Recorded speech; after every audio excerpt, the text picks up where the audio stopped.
अभी आ गया होगा लाइव, आप लोग देखेंगे तो हम भी चेक कर लेते हैं, बोले आप लोगों को दिक्कत नहीं है।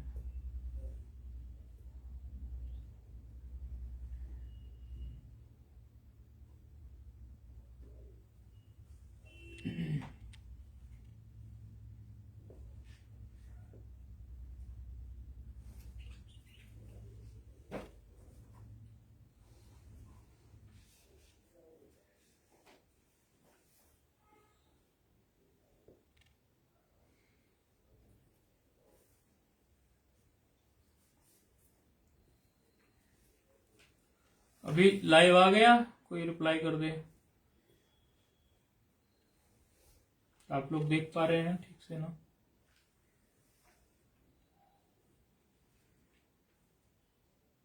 मुझे लग रहा है देख पा रहे होंगे, लेकिन एक बार आप रिप्लाई कर दें कि आप देख पा रहे हैं ठीक से। कंफर्म हो जाएगा, फिर हम चालू करते हैं। महत्वपूर्ण सूत्र है,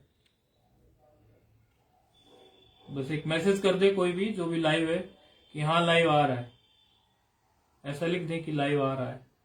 हमारे नंबर पर कर दे, बोले नंबर है आप लोगों के पास किसी के?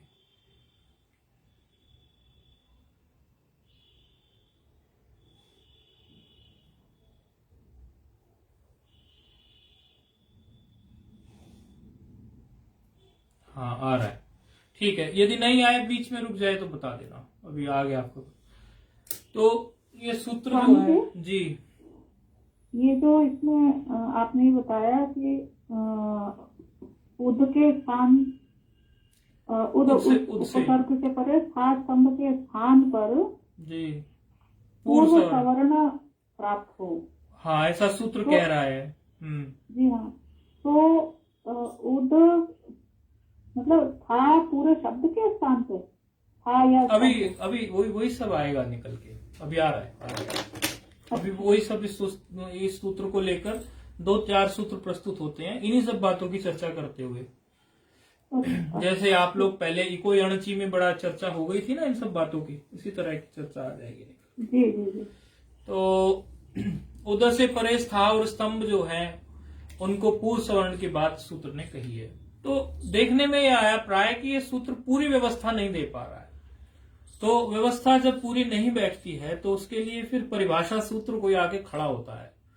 परिभाषा सूत्र का आपको लक्षण जानते ही है, कुव्यवस्था हो तो सुव्यवस्था संपादकत्वम, अनियमित कारण नियमित कारण, नियम कहीं सेट नहीं हो रहा उसको सेट करना, कुव्यवस्था हो उसमें सुव्यवस्था बैठाना, ये हमारे परिभाषा सूत्र का कार्य होता है।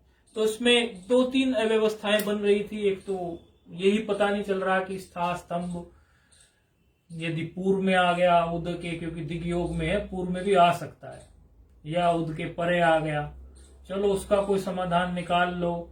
तो फिर ये पता नहीं चल रहा कि स्था स्तंभ में अव्यवहित में हो या व्यवहित में, यानी व्यवधान रहते हुए भी हो जाएगा कि नहीं स्था और स्तंभ शब्द के। तो उसके लिए फिर आगे वाला सूत्र प्रस्तुत होता है जो फिर आगे व्यवस्था देता है।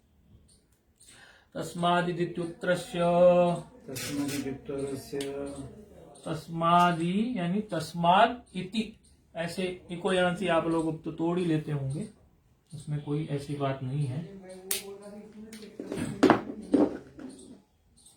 तस्मादित्यु है ना, तो उसमें इको यानी तोड़ सकते हैं आप, यकार को देखते हुए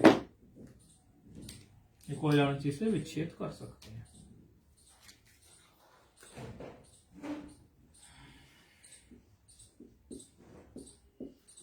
चलो हम विच्छेद करके लिख देते हैं सूत्र को। हम विच्छेद करके लिख रहे हैं, आपके पुस्तक में जो है वो तस्माद से जुड़ा हुआ है। हम तस्माद इति उत्तरस्य ऐसे लिख रहे हैं, थोड़ा विच्छेद ही कर देते हैं।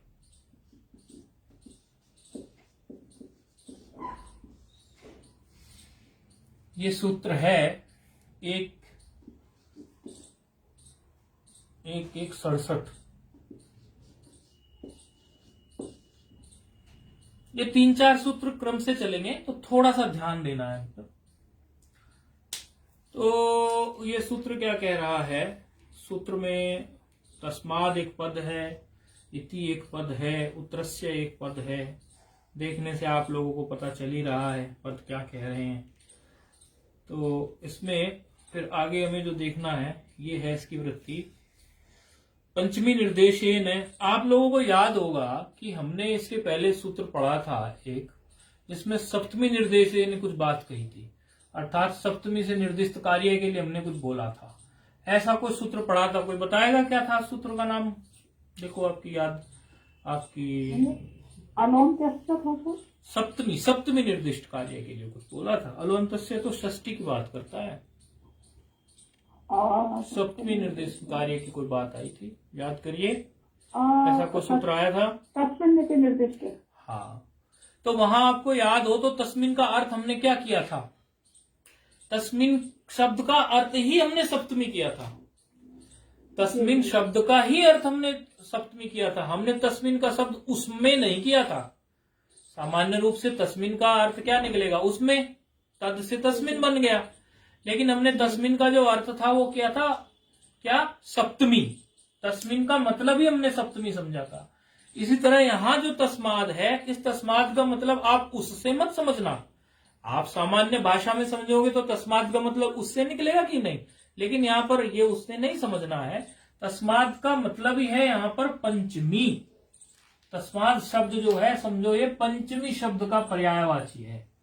आप ऐसा इस बात को समझ लें इस सूत्र के लिए।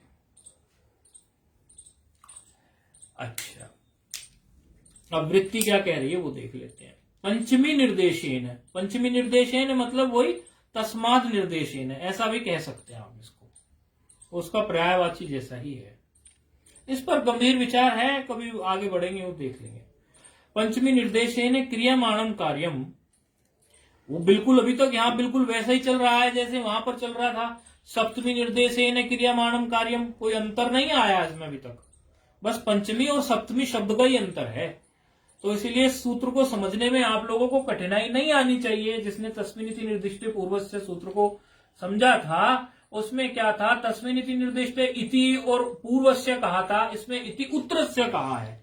इसलिए सूत्र को समझने में कोई कठिनाई नहीं आएगी। तो पंचमी निर्देशेन क्रियमाणम कार्यम वर्णांतरेण अव्यवहितस्य परस्य ज्ञेयम्, अर्थात क्या कह रहा है कि आप जो कह रहे थे, दो तीन बातें आप कह रहे थे कि भाई ये उद से पर में कार्य हो या पूर्व में कार्य हो, क्योंकि आप दिग्योग पंचमी पर इतना जोर दे रहे थे। हमारे सूत्र ने ये व्यवस्था बैठा दी कि पंचमी निर्देश का जो क्रियामाण कार्य है, अर्थात पंचमी से जो निर्दिष्ट, जो पंचमी से जो विद्यमान जो कार्य है वो परस्य ज्ञेयम्, पर को हो, उससे पर को हो। अच्छा, पर को हो ये बात ठीक है। तो फिर व्यवहित और अव्यवहित की बात बोले वो भी सुलझा दी। क्या कहा? वर्णांतरेण अव्यवहितस्य, वर्णों का अंतर मतलब कोई व्यवधान उनके बीच वर्णों का नहीं होना चाहिए।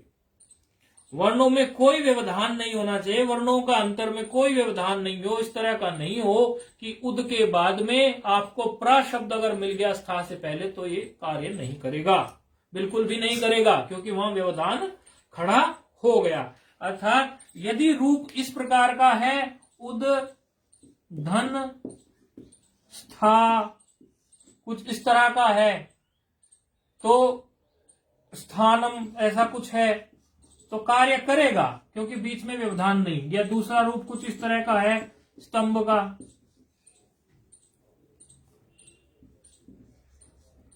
तो भी कार्य करेगा। लेकिन यदि आपने स्था से पहले, आपने यदि सकार से पहले प्र उपसर्ग लगा दिया या उससे भी पहले कोई प्र उपसर्ग लगा दिया स्तंभ से पहले भी, तो ये व्यवधान आ गया। व्यवधान में ये कार्य नहीं करेगा, क्योंकि तस्माद् इत्युत्तरस्य सूत्र ने व्यवस्था क्या दी कि पंचमी निर्देश का जो कार्य हो वो वर्णांतर में अव्यवहित हो, जब कोई उसमें व्यवधान ना हो तब वो पर को होना चाहिए। अब यहां तक ये बात हमारी समझ में आ गई कि पर में होगा कार्य और अव्यवधान में होगा अव्यवहित, यानी व्यवधान से भिन्न, व्यवधान से अलग होगा। इतनी बात तो हमारी समझ में यहां से आ गई कि उद से परे स्था और स्तंभ को जो कार्य होगा वो स्था और स्तंभ को होगा, क्योंकि यही पर में है इनके, और दोनों के बीच में कहीं भी जो है व्यवधान नहीं आना चाहिए। उद के दकार को लेकर और स्था के सकार को लेकर या स्था को पूरे को लेकर बीच में कोई व्यवधान नहीं होना चाहिए। इतनी बात हमें ये तस्माद् इत्युत्तरस्य सूत्र ने कह दी। लेकिन एक और प्रश्न यहाँ खड़ा हो जाता है, जो प्रश्न आपने 2 मिनट पहले पूछा था, वो प्रश्न अब आके खड़ा हो जाता है कि भाई यहाँ पर ये कैसे होना चाहिए, पूरे के स्थान पर होना चाहिए या किसी एक वर्ण के स्थान पर होना चाहिए। तो आपने, जिसने अभी तक आगे के सूत्र नहीं पढ़े या आगे के सूत्र की तरफ जिसका दिमाग नहीं है, तो उसका सामान्य दिमाग क्या कहेगा? आप बताइए फोन पे, आप क्या कहेगा कि चलो ये तो आपने बता दिया कि इससे पर को कार्य होना चाहिए, तो कार्य हम कहां करें? सामान्य दिमाग क्या व्यवस्था देता है इसकी? कुछ विचार चलता है? भाई उद से परे स्था को कार्य हो या स्तंभ को कार्य हो, ये तो चल गया पता, यानी कुछ भी कार्य हो वो स्था में हो या स्तंभ में हो, ये बात तो पता चल गई। लेकिन स्था और स्तंभ में कार्य कहां हो? क्या पूरे के पूरे स्था के स्थान पर कुछ बैठा दें? प्रथम वर्ण का ही आता है। हाँ जी, क्या क्या बोले ठीक बोल रहे हैं आप। प्रथम वर्ण, प्रथम वर्ण, में जो ये प्रथम वर्ण कहाँ से आया, जरा आप मुझे बताएंगे, आपने कहाँ से पढ़ा ये प्रथम वर्ण? नहीं, मैंने नहीं पढ़ा। नहीं, वो थोड़ा प्रमाण से चलेगा ना। अभी हमने कोई सूत्र पढ़ा हो तो सूत्र ही प्रमाण है ना हमारे लिए। तो हमारे लिए तो यदि हमें कोई बात पता है अंदाजे से, तो वो बात अवश्य सही हो सकती है, लेकिन जब तक हमें वो सूत्र प्रमाणित नहीं करेगा उस बात को, हमारा कहना वो ठीक नहीं होगा। तो किस सूत्र की दृष्टि से आपने पढ़ा? क्योंकि प्रथम का तो आपने कोई सूत्र पढ़ा नहीं अभी तो। हमने अलो अंतस्य पढ़ा था। अलो अंतस्य ये कहता था कि षष्ठी निर्दिष्ट जो कार्य हो, अर्थात जहां भी ये कहे कि इसके स्थान पर ये, फलाने के स्थान पर फलाना, यानी स्थान की जहां भी बात चलती थी, अलो अंतस्य की बात कहता था जी अंतिमल को कर दो। ये बात पढ़ के आए थे कि नहीं आए थे? इतनी बात पढ़ी थी, इससे आगे तो हमने नहीं पढ़ी। उसने कहा कि भाई अगर आप भी कोई स्थान वाली कोई बात करने लगे कि इसके स्थान पर ये, इसके स्थान पर ये, तो वो 3-4 सूत्र हमने क्रम से पढ़े थे। उसमें एक अलोन्तस्य सूत्र था, गिच था, वो जो सूत्र थे, अनेक काल सित सर्वस्व था। अब अनेक काल सित सर्वस्व में देखो तो इसमें अनेक काल सित सर्वस्व की बात का कुछ पता नहीं है अभी तो कुछ यहाँ शीत भी हमें कोई दिखाई नहीं दे रहा जहां पे सकार इत हो। अच्छा, गिच भी हमें कोई आदेश का अभी पता ही नहीं, क्या आदेश है क्या आदेश नहीं है, इस तरह की भी कोई बात हमारे सामने नहीं आ रही है। तो इस हिसाब को देखते हुए हमें यहाँ पर क्या क्या देखना चाहिए कि बोले जी अलोन्तस्य समझ में आ रहा है, अंतिम वर्ण के स्थान पे करो, लेकिन अंतिम वर्ण के स्थान पर यहाँ पर नहीं करना है। इसी चीज को दिखाने के लिए, बताने के लिए अगला सूत्र यहाँ पर प्रस्तुत होता है। अभी अगला सूत्र आ रहा है, आदेह परस्य। आदेह परस्य। ये सूत्र देखो अभी क्या करेगा। कोई हमसे पूछ रहा था कि आप ये बदलते हैं कई बार स्केच अपनी लिखने की, ये काली पीली। मैंने कहा हम इंटरेस्ट के लिए बदलते हैं, ऐसा मत समझना कि ये सूत्र के हिसाब से हमने बदली है। ये तो कई बार इसकी इंक हल्की पड़ जाती है तो बदल देते हैं, कई बार ऐसा होता है कि इंटरेस्ट सा आप लोगों को बना रहे उसके लिए बदलते हैं, तो इससे आप ऐसा नहीं समझना। तो आदेह परस्य सूत्र है 1-1-54। ये पूरी व्यवस्था दे देगा, इस तरह की व्यवस्था ये दे देगा। जो हमें अभी अलोन्तस्य की व्यवस्था थी अंतिमल की, अंतिमल के स्थान पर ये कुछ अलग व्यवस्था दे देगा। क्योंकि उदय स्था स्तंभो पूर्वस्य ने क्या कहा था? उसने कहा था कि स्था और स्तंभ पर हो तो पूर्व सवर्ण करो। पूर्व सवर्ण का मतलब क्या है कि पूर्व सवर्ण स्था और स्तंभ के स्थान पर पूर्व सवर्ण करो, ऐसा था। अब ये बताएगा कि स्था स्तंभ के स्थान पर करना है या स्था स्तंभ के अंतिम अल के स्थान पर करना है, अलोन्तस्य हमने पढ़ के आया था, या कहां हमने करना है पूर्व सवर्ण। पूर्व सवर्ण तो हम समझ गए, पूर्व में हमारे क्या है? दकार। और दकार के सवर्णी कौन कौन से हैं? दकार किस वर्ग में आता है? कौन है इसके सवर्णी, बता सकता है कोई? पूर्व सवर्ण करना है ना, और पूर्व में है दकार, तो दकार के पूर्व सवर्णी कौन कौन से हैं? पूर्व सवर्णी छोड़ो, दकार के सवर्णी बताओ। पूर्व में तो है ही है, दकार के सवर्णी कौन कौन से हैं? हाँ, कोई दिक्कत नहीं, गलत नहीं बोल रहे आप, ठीक बोल रहे हैं। पूरा तवर्ग इसका सवर्णी हो गया कि नहीं हो गया? दकार का पूरा तवर्ग सवर्णी है, तो त था द ध न, ये सब इसके सवर्णी है। तो वो तो बाद में आएगी बात, सवर्णी तो हमें पता है। लेकिन आधे परस्य क्या कह रहा है? आधे परस्य कह रहा है कि हाँ, ये बात ठीक है, इन्होंने बताई नोएडा से, ठीक है आपकी बात, सा और उसके बीच में कोई व्यवधान नहीं है, वो सब ठीक है। लेकिन अभी कहां से आई ये बात, ये तो सीखें। आधे परस्य, परस्य यद विहितम, यानी परस्य जो विहित किया गया हो, पर के लिए जो कार्य विहित किया गया हो, और पर के लिए विहित किसने कर दिया, तस्माद्युतत्रस्य ने। पर के लिए जो कार्य विहित किया गया हो, और पर के लिए विहित किसने किया, तस्माद्युतत्रस्य सूत्र ने। क्या किया, वो क्या करना चाहिए, तस्य आदेर बोध्यम, मतलब क्या है कि जो पर के लिए कार्य किया गया हो, जहां ये कहें कि कार्य पर को होगा, जब ऐसी बात कहें तो उसको समझना चाहिए कि वह कार्य उस शब्द के आदि वर्ण को होता है। जो आपने वो बात बोली थी, वो सुनी होगी, पढ़ी होगी पहले, वो उसी बात को ये सूत्र कह रहा है कि जब पर के स्थान पर जो कार्य विधान किया जाए, वह कार्य उसके आदि वर्ण के स्थान पर होगा। अब आदि वर्ण कौन सा हुआ, उद्धन, उद्धन स्थान में आदि वर्ण, और उद्धन स्तंभ में आदि वर्ण कौन सा है, पर में।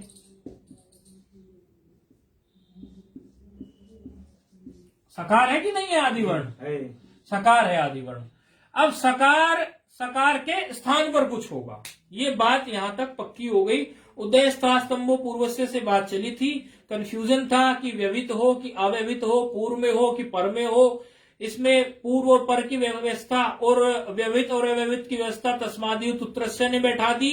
देखो ये बातें सब सुनी सुनाई सी लगती हैं, कई बार व्याकरण पढ़े हुए होते हैं, लेकिन जिस प्रकार का प्रश्न किया जाए, जब उत्तर उसी प्रकार का दिया जाता है, तो वो बात सही मानी जाती है। यदि हम ये प्रश्न करें कि पूर्व की और उत्तर की व्यवस्था पंचमी के निर्देश में कौन सा सूत्र देता है, तो आपको बोलना चाहिए तस्माद्युतत्रस्य सूत्र देता है।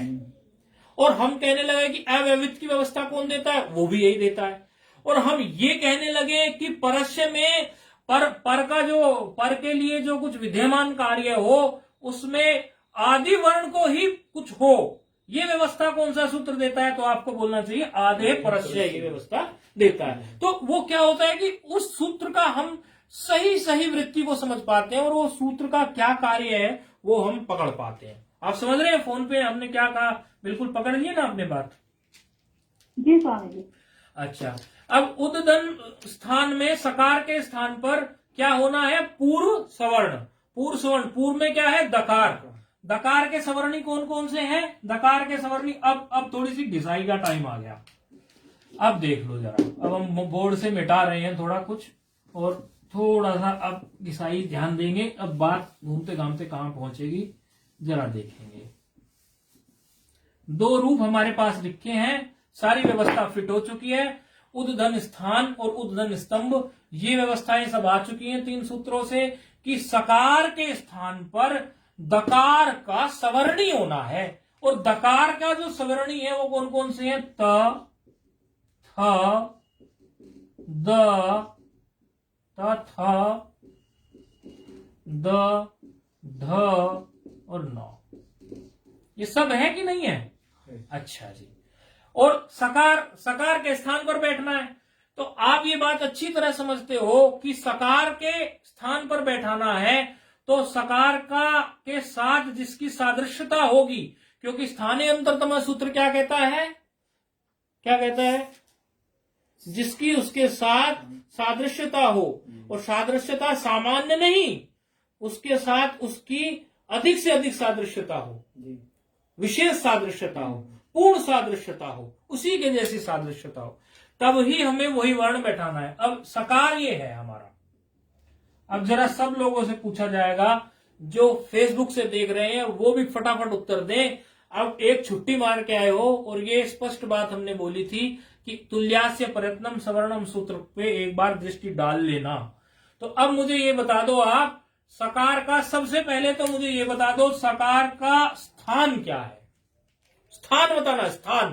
कान खोल कर सुनो, सकार का सिर्फ स्थान पूछा है मैंने, सकार का केवल स्थान बता दीजिए मुझे।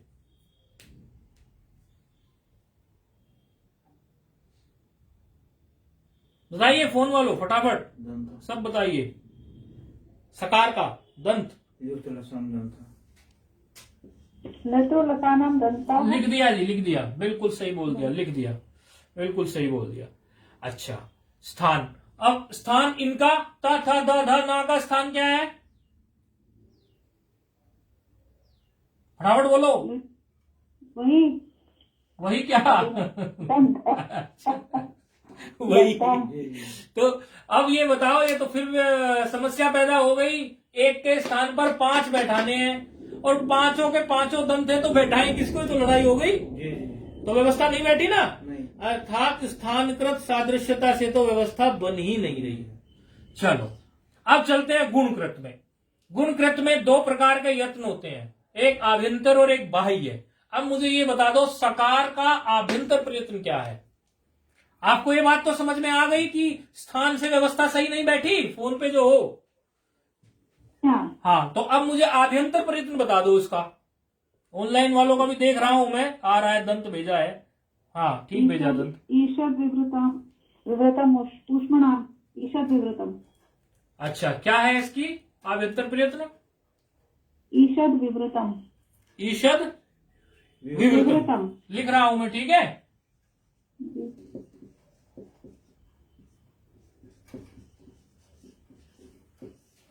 अब तकार का क्या है?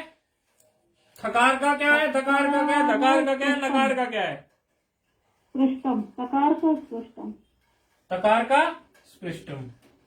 तकार किस वजह से? जी, किस वजह से? मतलब क्या क्या क्या चीज ने ऐसा बताया इसका स्पृष्ट है? स्पर्शानाम स्पृष्टम प्रयत्न स्पर्शानाम। अच्छा, ऐसे बोलोगे ना, कादियो मावसाना। पहले कादियो मावसाना की बात आती है ना, जी, तभी तो आगे बढ़ती है ना वो स्पृष्ट की तरफ। ऐसा ही है कुछ, या गलत बोल दिया मैंने? वो तो बाद में दिया था मुझे। कसे लेकर वृत्ति में बाद में दिया है।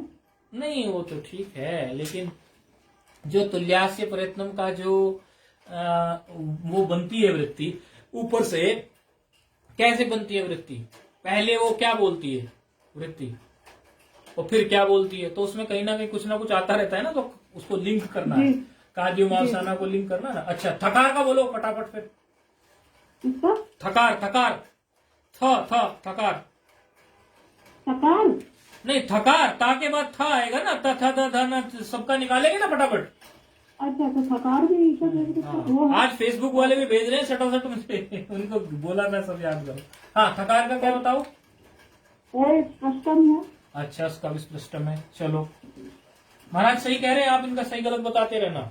भले आप डायरी वो खोल लो, लिस्ट आप वहां से खोल लो, इनका सही गलत आप करवाओगे, पीछे से खोल लो अगर याद नहीं हो तो। आज इन पर मोहर मारेंगे।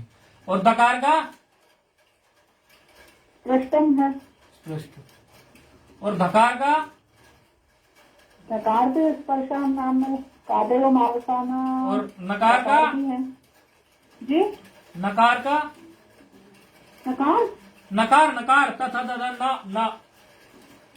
हाँ जी, नकार भी उसी में आएगा। तो स्पर्शान नाम ये तो फिर गड़बड़ हो गई। स्पष्टम। हाँ जी, ये तो फिर गड़बड़ हो गई। इधर सारे स्पृष्ट निकल आए और उधर निकल आया ईषद विवृत निकल आया, तो ये कोई सेटिंग बैठी नहीं किसी की। तो बात इससे भी नहीं बनी है कि नहीं? जी, आभ्यंतर प्रयत्न से भी बात नहीं बनी ना भाई। इधर के निकल आए स्पृष्ट और सकार निकल आया क्या? ईषद विवृत। ईषद विवृत। तो व्यवस्था कहां बैठी? इसको भी हटा देते हैं फिर। यानी आभ्यंतर से भी व्यवस्था नहीं बैठी, स्थान से व्यवस्था नहीं बैठी, आभ्यंतर प्रयत्न से व्यवस्था नहीं बैठी, तो अभी हमारे पास सिर्फ एक ऑप्शन बच गया, वो है बाह्य प्रयत्न। अब मुझे सकार का बाह्य प्रयत्न बता दीजिए आप, फिर उससे बैठाते हैं व्यवस्था।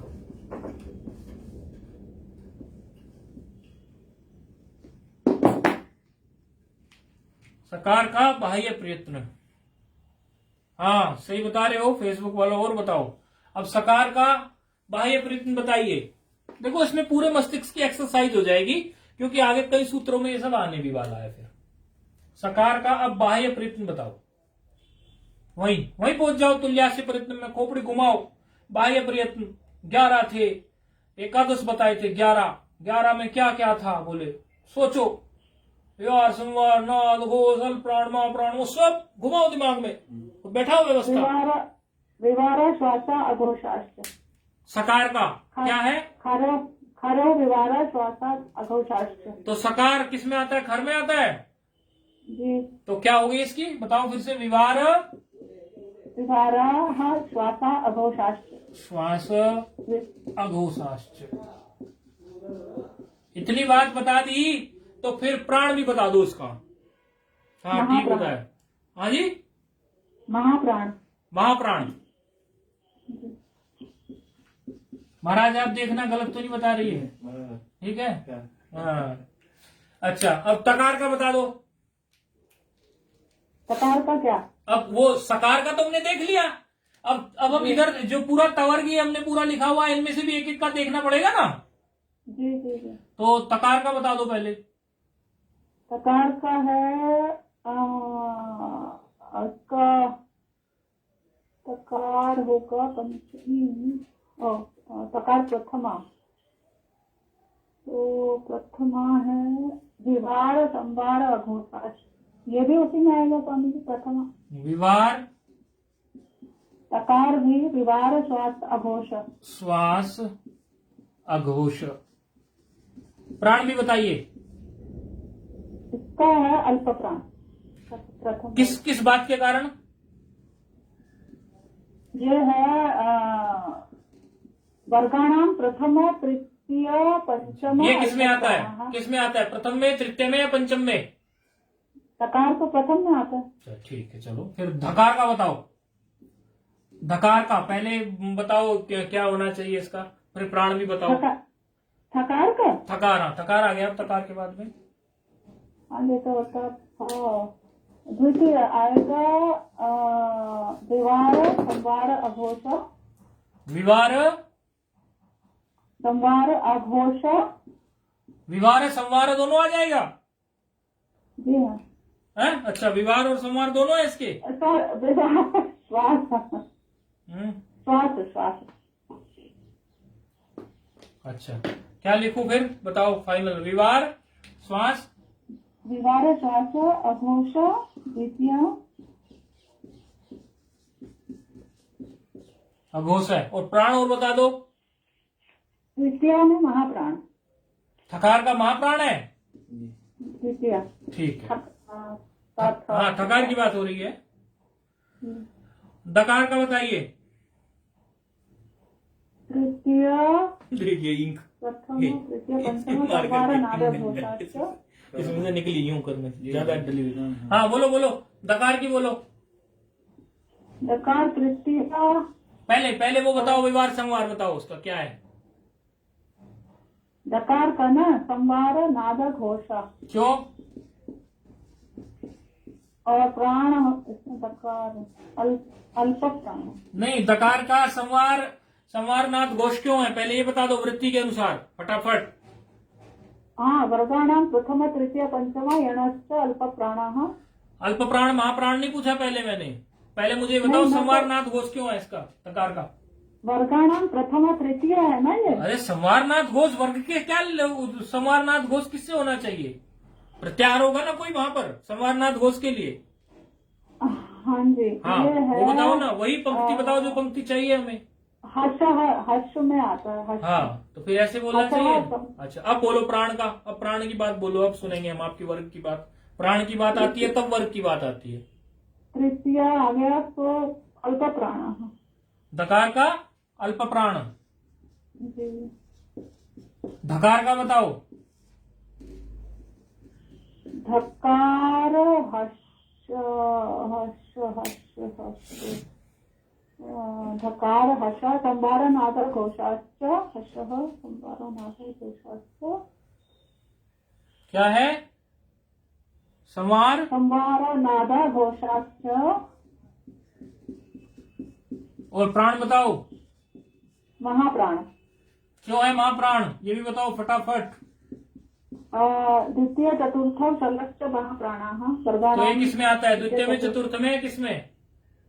जी, ये किसमें आता है? द्वितीय में, चतुर्थ में? चतुर्थ में धकार। ठीक है। अच्छा एक रह गया नकार, उसके पहले बताओ विवार संवार इत्यादि क्या आएंगे? जी, नकार। नकार एक बचा। नकार हर्षः संवार नाद घोषाश्च। हर्षः। प्राण बताओ। अल्प प्रथम वर्गाणां प्रथम तृतीय पंचम यणश्च अल्पप्राणः। अल्प प्राण, ठीक है। अब हमारे पास पूरी लिस्ट तैयार हो चुकी है। लिस्ट में हमने क्या देखा, पूरा जो हमने तैयार किया चार्ट, सकार जो है वो विवार, श्वास और अघोष का है और महाप्राण का है। और यहां पर हमने त, थ, द, ध, ना में देखते हैं तो ता है हमारा विवार, श्वास, अघोष, अल्प प्राण, ये कट हो गया, ये नहीं बैठ सकता। और दकार है हमारा संवार, नाद, घोष, अल्प प्राण, ये नहीं बैठ सकता, ये कट हो गया। धकार है हमारा संवार, नाद, घोष, महाप्राण, ये नहीं बैठ सकता, ये कट हो गया। नकार है हमारा संवार, नाद, घोष, अल्प प्राण, ये कट हो गया, ये नहीं बैठ सकता। तो बचा केवल हमारा दकार, दे दवात, दे दकार तो वो दकार बच गया। दकार का बिल्कुल थकार, सॉरी गलत बोला हमने, दकार नहीं थकार, थकार बच गया। थकार है विवार, श्वास और अघोष, तीनों चीजें मिल गई। और चौथी चीज महाप्राण भी मिल गई, यानी सकार की जगह पे क्या बैठेगा, बताओ क्या बैठेगा सकार की जगह पे, थकार। थकार। तो ये निर्णय हमारा निकल के आया। वृत्तिकार जो है हमारे वो पहले से ही बहुत दयालु हैं, उन्होंने लिख दिया था इति सस्य थ। अब कई लोग क्या करते हैं कि सीधे सीधे लिखा है, सा की जगह पे था छेद देते हैं, लेकिन ऐसा नहीं करना चाहिए, नहीं तो तुल्यास्य प्रयत्नम सवर्णम सूत्र का अभ्यास कच्चा रह जाएगा। ऐसे ही करना चाहिए जैसे आज हुआ है। अभ्यास अब आपका पक्का हो गया, अब आपका पूरा दिमाग जो घुमा है अच्छा हुआ।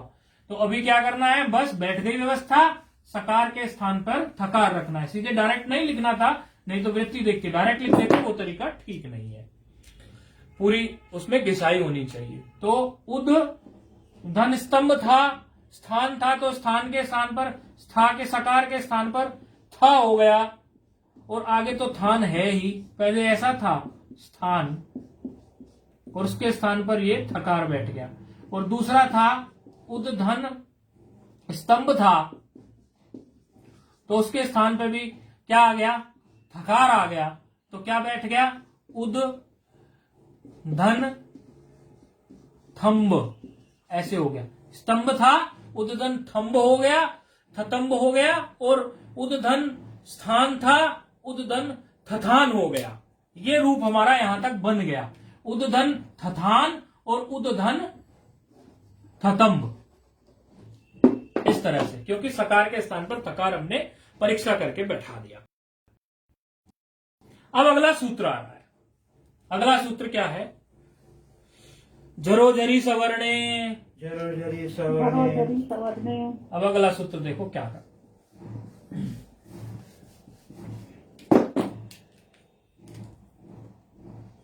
आज थोड़े ये कई सारे सूत्र एक जैसे से हैं, इसलिए इनको छोड़ा नहीं जा सकता, इनको निपटाना ही पड़ेगा। आप थोड़ा इसलिए कमर कस के बैठे हैं, फिर फ्लो टूट जाएगा नहीं तो। झरोझरी सवर्णे, 8 4 64 है सूत्र का क्रमांक। झरोझरी सवर्णे क्या कह रहा है, झरोझरी सवर्णे में ऐसे यदि आप वो देखेंगे, पद देखेंगे तो झर एक पद है, फिर झर एक पद है, फिर सवर्ण एक पद है। अब ये तो आप लोग पहचानना जान ही गए हो। झरी आप पता चल रहा है, झरी स्पष्ट हो रहा है, अची की तरह सप्तमी है जी, अची की तरह सप्तमी है। सवर्ण है वो भी सप्तमी है। तो इस तरह से इसके 3 पद हैं। तो एक फिर इसकी वृत्ति क्या कह रही है, इसकी तरफ झर है वो षष्ठी एक वचन है। अच्छा, इसमें एक अनुवृत्ति आ रही है, हला की अनुवृत्ति आ रही है। हलो यमाम यमी लोपहा एक सूत्र है, वहां से हला की अनुवृत्ति आ रही है, तब सूत्र का अर्थ ठीक बैठेगा। हलो यमाम यमी लोपह, इससे अनुवृत्ति आ रही है। पद हो गए, अनुवृत्ति हो गई। अब सूत्र का अर्थ कर लेते हैं। झरोझरी सवर्णे कह रहा है, हलह परस्य, हल से परे यदि झर मिल जाए, झर प्रत्याहार आप लोग जान ही रहे हैं, तो उसका विकल्प से वह आ गया लोप हो, यदि उससे भी परे सवर्ण झर हो। क्या कह रहा है, हल से परे यदि झर मिल जाए और झर भी कैसा हो कि उस झर के परे भी कोई सवर्णी झर हो, तब ऐसी स्थिति में लोप हो जाए झर का, और वो भी कैसे हो, विकल्प से, यानी एक पक्ष में लोप हो जाए और एक पक्ष में लोप ना होके ऐसा का ऐसा ही रूप रह जाए। तो अब देखिए इसमें हल क्या है, दकार जो है ये हल है कि नहीं है। इस दकार हल से परे जो यहां पर थथान रूप ले लो पहले, फिर थतम्ब ले लेंगे, पहले थथान ले लो। तो था जो है ये था झर प्रत्याहार में आता है कि नहीं आता, था झर प्रत्याहार में आ रहा है, और दूसरा था भी झर प्रत्याहार में आ रहा है, और वही उसने कहा है। लेकिन यहां पर एक बात ध्यान देना है, ये नहीं देखना है सिर्फ कि उससे आगे वाला झर प्रत्याहार में ही है, झर प्रत्याहार में तो हो लेकिन उसके साथ साथ वो उसका सवर्णी भी हो, सवर्णी भी हो। अर्थात यदि था की जगह यहां पर धा, तो था का था सवर्णी है, क्योंकि था के सवर्णी कौन कौन से हैं, ता, था, दा, धा, ना भी यहां होता अगर इसके पर में तो भी लोप हो जाता। लेकिन यदि झर प्रत्याहार का यहां पर था के बाद में झा आ सकता था, भा भी आ सकता था, क्योंकि झर प्रत्याहार में तो झा भी होता है, भा भी होता है। अगर झा और भा आ जाता और घड़दस का घा डा दा आ जाता, या जब गड़ दा आ जाता, जब गड़ा आ जाता, तो फिर लोप नहीं होता। यानी झर तो था वो, लेकिन उसका सवर्णी झर नहीं था। तो झर कैसा हो, सवर्णी। यानी ये सूत्र केवल तब काम करेगा जब आपका झर का सवर्णी ही हो, जो पहले आया है उसी वर्ग का वर्ण हो आगे, तब ये सूत्र कार्य करेगा। और हल तो मिल ही रहा है, दकार में हल है। तो ऐसी स्थिति में क्या करना चाहिए, बोले ऐसी स्थिति में आपको झर का लोप कर देना चाहिए। और कैसे करना चाहिए, बोले विकल्प से आपको झर का लोप करना चाहिए। अब विकल्प से यानी पहले लोप करिए, तो लोप करने से क्या रूप बनेगा, उद, एक थकार का लोप कर दो, पहले वाले थकार का ही लोप कर दो आप, तो क्या बन जाएगा रूप, थान। एक थकार का लोप हो गया ना झर का, पहले झर का लोप हो गया ना, सवर्ण झर का लोप करने के लिए नहीं कहा उसने, झर का लोप करने के लिए कहा। यदि सवर्ण झर का लोप करने को कहता तो फिर दूसरे वाले थाल का होता। ये बात भी समझने की है। दूसरे वाले में भी देखो सवर्ण झर पर में है कि नहीं है, दूसरे वाले में भी सवर्ण झर है कि नहीं है, पर में तकार है ना, क्योंकि ततम में तो है कि नहीं, झर भी है और सवर्ण भी है तकार, तो उसमें भी क्या हो जाएगा, एक पक्ष में लोप हो जाएगा। थकार का लोप हो गया तो ये क्या रह गया, तंब, तंब रह गया कि नहीं रह गया। एक में रह गया उद्धन थान और दूसरे में रह गया उद्धन तंब। ये तब है जब लोप हुआ, और यदि लोप ना हो तो इन रूपों को ऐसा का ऐसा ही लिख दो। अगर लोप नहीं हुआ अर्थात विकल्प है, एक पक्ष में कार्य करना है एक पक्ष में नहीं करना है, तो ये रूप ऐसे के ऐसे रह जाएंगे, इनमें कुछ छेड़छाड़ी नहीं होगी। उद और दूसरा रूप जो है ये थथान लिख दो, ऐसा का ऐसा ही। और दूसरा इसका भी लोप अभाव पक्ष में अर्थात लोप नहीं हुआ, वो भी ऐसा का ऐसा ही लिख दो, उसमें भी आपको कुछ नहीं करना है। क्या था और त और मां और भा, ऐसा ही लिख दो, क्योंकि नहीं करना ना हमें लोप, एक पक्ष में लोप करना है, विकल्प से कार्य कर रहा है। जहां लोप हुआ है वहां रह गया उद्धन थान और उद्धन तंभ, और जहां लोप नहीं हुआ अर्थात लोप अभाव पक्ष में उद्धन थथान और उद्धन थतंब, ऐसा कैसे ही रह गया। ठीक है, अब आगे का सूत्र फिर प्रस्तुत होता है। आगे का सूत्र है खरीच। एक मिनट बोलिए। हाँ नहीं मिटाएंगे नहीं, खरीच सूत्र आगे प्रस्तुत हो रहा है। खरीच सूत्र क्या कह रहा है, खरीच में भी दो पद हैं। खरी आपका वही ऐसे जैसे अची देखते आए थे आप, सप्तमी है खरी में, और च तो अव्यय है, आप जो जानते हैं। तो वृत्ति क्या कह रही है, वृत्ति कह रही है कि खरी झलाम यानी खर यदि पर में हो, खर प्रत्याहार आप जानते ही है, ख पच से शुरू होकर सर तक जाएगा, तो खर में कितने वर्ण आ गए वो आप आराम से अंदाजा लगा सकते हैं। तो खर में हमें लगता है 13 वर्ण आ जाएंगे खर में। हाँ, खर पर में हो तो किससे पर में हो, झलो से, अर्थात पूर्व में क्या हो, झल। झल प्रत्याहार भी आप जानते हैं, झबा से शुरू हो रहा है और वो हल्के लकार तक जा रहा है, हा भी उसमें आ जाएगा। तो उसमें कितने वर्ण आ जाएंगे, झबा यानी 5, 5 चौक 20 और कितने आ गए, 20 और 3 23 और एक 24 आ जाएंगे। क्या 24 आ जाएंगे। झल में आ गए 24 और खर में आ गए 13। अच्छा, खर प्रत्याहार तो परे हो, खर प्रत्याहार के वर्ण, और झल पूर्व में हो। खरीचे सूत्र यही कह रहा है। तो आदेश क्या कर दो, झलों को, अर्थात झल में कितने थे, झल में थे हमारे कितने 24, 24 के स्थान पर कितनों को बैठा दो, चर को। चर में कितने हो गए, चर में 10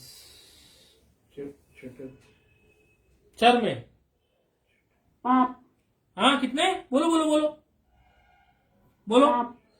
7 7 7 कैसे हो गए चर में, 4 7 हाँ 8 8 हो गए ना, एक भूल गए थे आप, सा वालों में एक भूल गए थे। तो कितनों के स्थान पर कितने बैठाने पड़ रहे हैं, झल के स्थान पर चर बैठाने पड़ रहे हैं। झल कितने हैं, 24 20 और 4 24, 24 के स्थान पर कितने बैठाने हैं, 8 8। तो परीक्षा करनी पड़ेगी, कैसे परीक्षा करनी पड़ेगी तो परीक्षा, चिंता नहीं करो, चिंता नहीं करो, इसमें परीक्षा करने का अभी समय नहीं है, इसलिए परीक्षा नहीं करवाएंगे। उस समय था, इसलिए अभी परीक्षा आपको करी कराई दे देंगे, उसकी चिंता मत करो। अभी परीक्षा करी कराई आपको दे देंगे। कुछ लोग भेज रहे हैं कुछ परीक्षा करके, कल बोला हुआ था ना कि तुल्यासी प्रयत्नम देख लेना।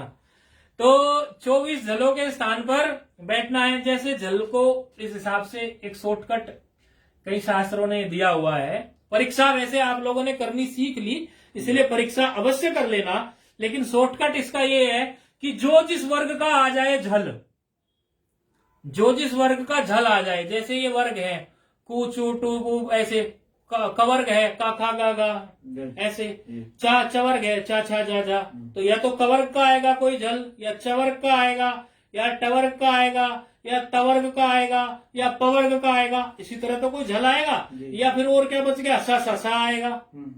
सा यदि आ जाए, ये ऊष्म वर्ण अगर तीनों आ जाए तो उनके स्थान पर तो चल आप यही चर यही कर देना, सा ही जो है वही का वही, एज इट इज।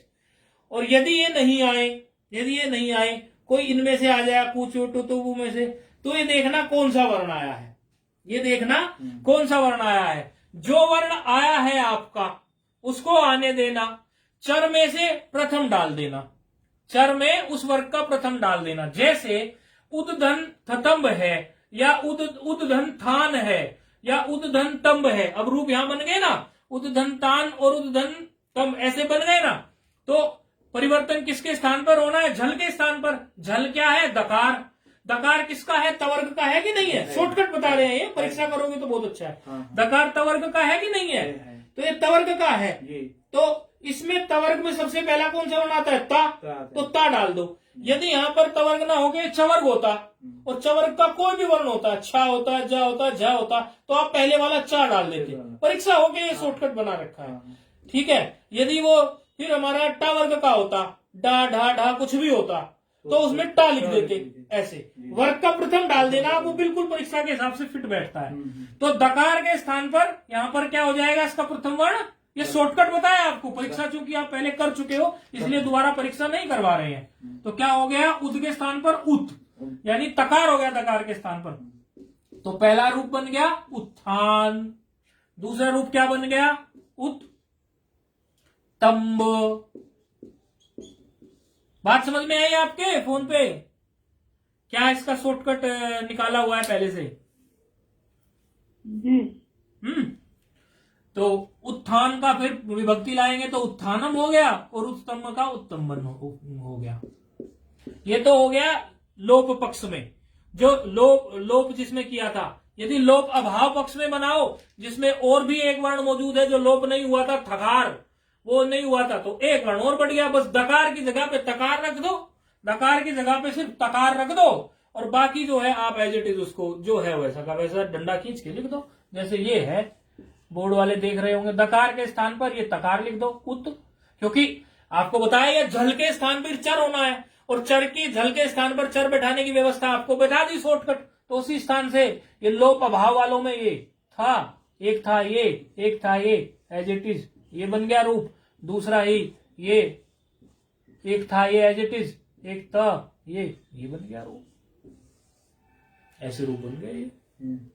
तो ये आप इसमें खरीचे इत्यादि में, खरीचे के लिए है ये शॉर्टकट, और के लिए मत लगाना ये शॉर्टकट। बाकी परीक्षा आप लोग करना जान गए, खरीचे में ये शॉर्टकट आप लगा सकते हो कि जिस वर्ग का वर्ण आ रहा हो उस वर्ग का प्रथम वर्ण आप रख देना, और यदि शासा सा आ जाए तो उनकी जगह पे शासा सा ही रख देना, तो व्यवस्था आपकी बैठ जाएगी। तो ये सूत्र जो थे आज खींचने बहुत जरूरी थे, इसलिए हमने भी थोड़ा एक सूत्र में परीक्षा लेके फिर झटके से चले गए। आज उदय स्था स्तंभों, सबका संबंध एक जैसे से था। उदय स्था स्तंभों में उद से परे स्था स्तंभ के आधार पर व्यवस्था नहीं बन रही थी, तो तस्माद्युत्रस्य सूत्र आ गया, और उसके आगे फिर व्यवस्था नहीं बन रही थी कि किस पूर्व में होना चाहिए या पर में होना चाहिए, और उसमें मतलब उसके पंचमी पर यदि बोले, नहीं आधे प्रश्न कह रहा था, यदि पर बोले तो पर बोलने के बाद में फिर वो परस्य यद विहितम, यानी पर में यो कार्य कहा गया हो तो क्या अंतिम को हो या पूर्व को हो, तो नहीं, उसके आदि वर्ण को होना चाहिए। तो स्तंभ के और स्थान के आदि वर्ण सकार को हुआ। फिर झरोझरी सब, फिर उसमें हमने व्यवस्था बैठाई कि भाई सकार के जैसा कौन सा है, उसका सदृश्यतम आदेश चाहिए, क्योंकि सादृश्य स्थानीय अंतरतमा कहता है सदृश्यतम आदेश स्यात्, तो सदृश्यतम आदेश उसका हमने व्यवस्था बैठाई। तो पहले हमने क्या किया कि स्थान देखा, स्थान में दिक्कत आ रही थी, सबका स्थान दंत निकल गया था वर्ग में पूर्व सवर्ण का, और उधर जो है स्थान नहीं व्यवस्था बैठ रही थी। तो फिर हमने क्या देखा, उसका आभ्यंतर प्रयत्न देखा। आभ्यंतर प्रयत्न देखने से पता चला कि वो भी गड़बड़ हो रहा है, उधर सकार का ईषद विवृत निकल गया और इधर इनका सबका जो है विवृत निकल गया, यहां भी व्यवस्था नहीं बैठी। तो हमें अंततः जो है बाह्य प्रयत्न में जाना पड़ा। तो बाह्य प्रयत्न में जाकर हमने परीक्षा करी एक एक की, किसका क्या प्राण है, विवार संवाद नाद घोष इत्यादि क्या है, वो सब जो हम व्यवस्था देख के आए, केवल एक वर्ण का दूसरे वर्ण से ठीक से व्यवस्था बैठी, यानी सकार के स्थान पर थकार की बैठी। वृत्ति में वस्तुतः उन्होंने पहले ही लिख दिया था, लेकिन हमने परीक्षा की। फिर झरोझरी सवर्ण सूत्र जो था, झरोझरी सवर्ण सूत्र जो है ये लोप करने को कहता है, लेकिन कब कहता है, जब झर से परे झर ही हो और उनसे सबसे पहले हल हो, यानी हल से परे झर हो और झर के परे सवर्ण झर हो, सामान्य झर ना हो सवर्ण झर हो, ऐसी स्थिति में झर का लोप कर दो। तो उसमें हमें जो मिल रहा था थकार, वो थकार से परे दूसरा थकार मिल रहा था, और एक में थकार से परे तकार मिल रहा था। तो थकार जो झर था उसका हमने लोप कर दिया, क्योंकि पर में उसके हमें झर जो था वो सवर्ण ही मिल रहा था, ये हमने कर लिया। फिर हमारे सामने अगला सूत्र प्रस्तुत हुआ खरीचा। खरीचा ने ये कहा जी यदि खर आपको पर में मिल जाए तो खर पर में मिलने के बाद आप झलो को चर आदेश कर दो। जब झलो को चर आदेश करे तो व्यवस्था देखनी थी, 24 के स्थान पर हमें 8 बैठाने थे, तो 24 के स्थान पर 8 बैठाएं तो कैसे बैठाएं, तो वही हमने स्थानकृत सादृश्यता और फिर उसकी सारे अल्प प्राण महाप्राण करके उसका एक शॉर्टकट हमें प्राप्त था। तो क्योंकि पहले में हम व्यवस्था बैठा चुके थे, आप आराम से इसकी एक्सरसाइज करके देख सकते हैं कि ये शॉर्टकट ठीक है कि गलत है। उसके हिसाब से हमने देखा कि दकार के स्थान पर हम उसी वर्ग का प्रथम वर्ण कर सकते हैं तकार। तो फिर एक लोप पक्ष में एक लोपाभाव पक्ष में रूप बन गया, अर्थात दो रूप बने लोप पक्ष में, उत्थानम और उत्तम्बम, और दो रूप बने लोपाभाव पक्ष में, उत्थान और उत्थतम्ब। तो इस तरह से ये 4 रूप बने। तो यहाँ फिर बाकी चर्चा फिर कल करते हैं। और इनको देख लेना, आप सूत्रों को ठीक से एक बार दिमाग में फिट कर लेना, और भी कुछ जिज्ञासा हो इन सूत्रों से संबंधित तो प्रस्तुत करना, क्योंकि जिज्ञासा हो सकती है। ठीक है, आज इसलिए सूत्र खींचने भी जरूरी थे। ओम पूर्णमदः पूर्णमिदं पूर्णात् पूर्णमुदच्यते पूर्णस्य पूर्णमादाय पूर्णमेवावशिष्यते। ओम शांति शांति शांति।